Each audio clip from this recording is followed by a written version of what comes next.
Paz e bem. Quem viu esses últimos dias, essas últimas semanas, o debate entre o católico Ariel Lazari e o Lucas Bonzoli, né? Ariel Lazari, arqueólogo bíblico, católico, apologeta.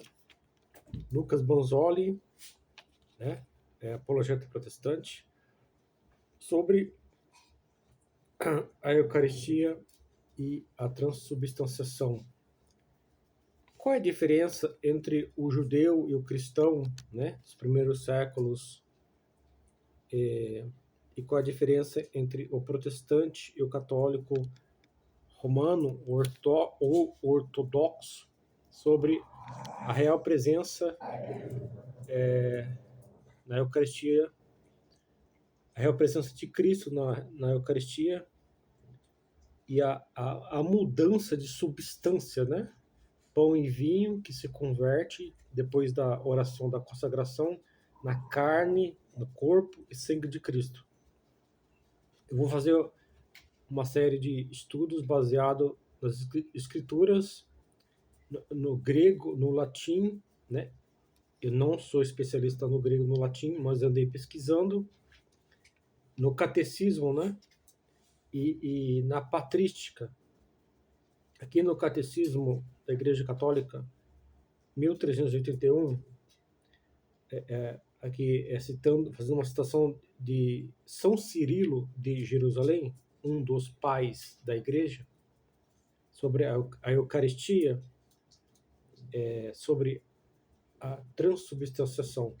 Então, qual que era a diferença entre o judeu, o cristão, entre o protestante e o católico?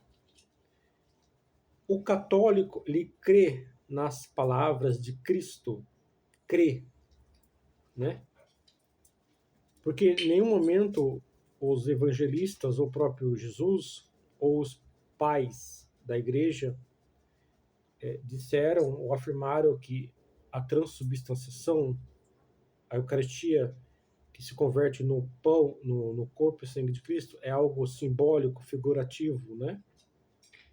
Ninguém afirma isso, nem as Escrituras, nem o próprio Cristo, nem os evangelistas, nem os pais da igreja afirmam que Cristo está presente na Eucaristia sob forma espiritual ou é algo simbólico. Cristo diz: isto é meu corpo e meu sangue.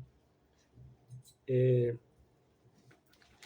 nenhum momento Cristo ou os pais da igreja disseram que aquilo era simbólico ou espiritual. Aqui no Catecismo da Igreja Católica, 1381,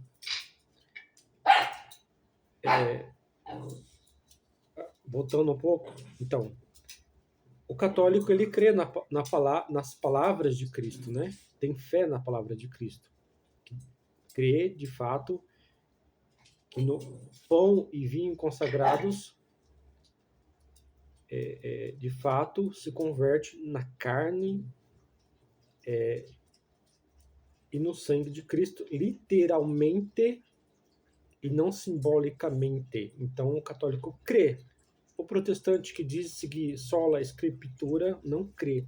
Para eles é algo simbólico, porque Lutero ou os pastores deles, né, das igrejas, ensinam isso, né, e dizem seguir somente as escrituras.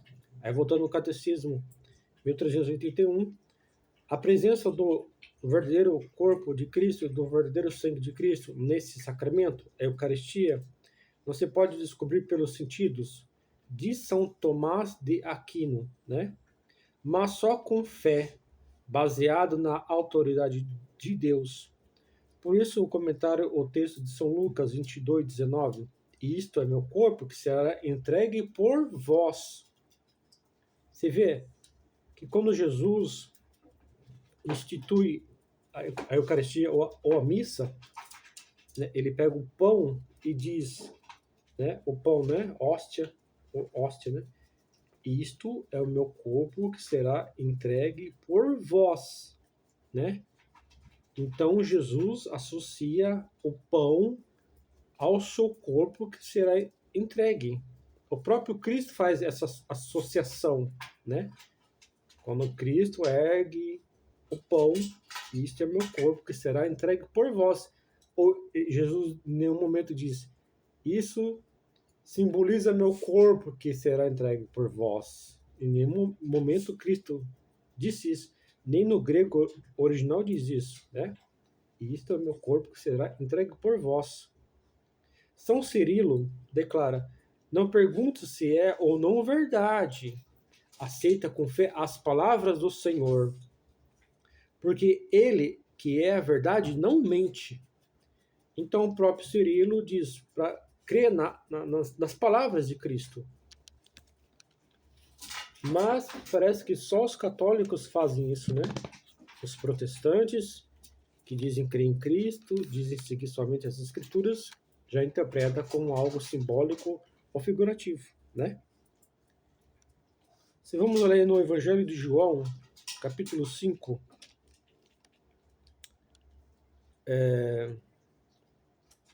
versículo 46 ao 47, Cristo vai dizer, se vocês acreditassem mesmo em Moisés, também acreditaria em mim, porque foi a respeito de Moisés porque foi a respeito de mim que Moisés escreveu. Aí tem outra versão, se vocês creram em Moisés, também crê em mim, né? Jesus está pedindo para crer nele, nas palavras dele.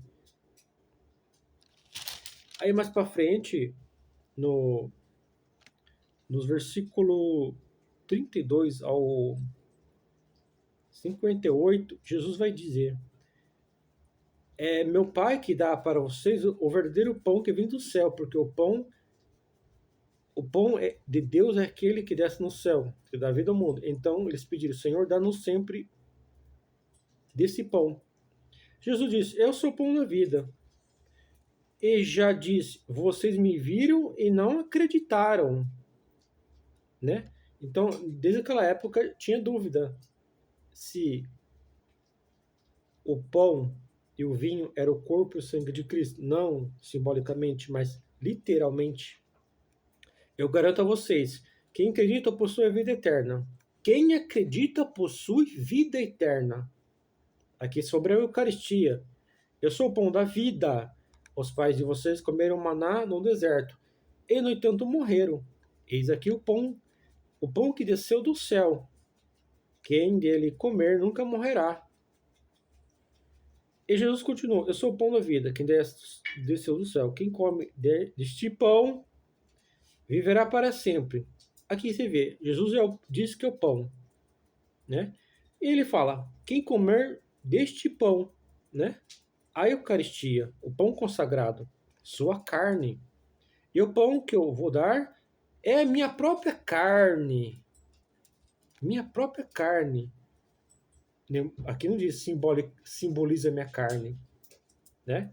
Ou eu vou estar presente espiritualmente na Eucaristia, né? Para que o mundo tenha vida. As autoridades dos judeus começaram a discutir entre si. Como pode esse homem dar-nos a sua carne para comer? Jesus respondeu, eu garanto a vocês, se vocês não comem a carne do Filho do Homem e não bebem seu sangue, não terão a vida em vocês. Quem come minha carne e bebe meu sangue tem a vida eterna, e eu ressuscitarei no último dia, porque minha carne é verdadeira comida, e meu sangue é verdadeira bebida. Ao termo verdadeiro, não simbolicamente ou figura ou espiritualmente. Quem come minha carne e bebe meu sangue, vive em mim e vivo nele. E como o Pai que vive em mim enviou, e eu vivo pelo Pai. Assim aquele que me receber como alimento viverá por mim. Este é o pão que desce do céu. Não é como o pão dos pais que vocês começaram e depois morreram. Quem come deste pão viverá para sempre. Começando por Cirilo de Jerusalém e outros pais da igreja e o próprio Cristo, afirmando e pedindo para crer nas palavras de Cristo, né? Então, essa é a diferença entre o católico, romano e ortodoxo e o protestante. Jesus pede para crer nas palavras dele como verdade, né? Que o pão e o vinho é seu corpo, carne e sangue, literalmente, né?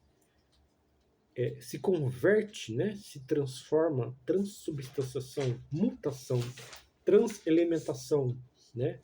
Aí eu vou depois entrar com os pais da igreja, os originais, quando eles abordam o termo Eucaristia, onde eles utilizam o termo grego metabole, né? Da onde vem o termo metabolismo, transformação, e o termo latim mutatio, mutação.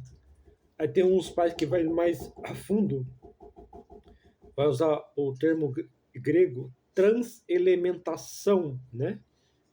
Ou seja, os pais da igreja, tanto no grego no latim, vão dizer que, de fato, o pão e o vinho consagrados na Eucaristia, depois da epiclese, né, a oração eucarística, da consagração, pedindo ao Espírito Santo que transforme os elementos sobre o altar, que é o pão e vinho consagrados na carne, no corpo e sangue de Cristo. Então, ao usar os termos metabole e mutatio e transelementação, os pais da igreja de fato afirmam que o pão e vinho consagrado se converte, se transforma, muda de substância de pão de farinha, vinho de uva, na carne e no sangue de Cristo, né? Aí depois eu vou entrar com mais esse estudo. Então essa é a diferença entre o católico e o protestante. Porque o católico crê nas escrituras, nas palavras de Cristo, crê e segue o exemplo dos apóstolos, dos pais da igreja.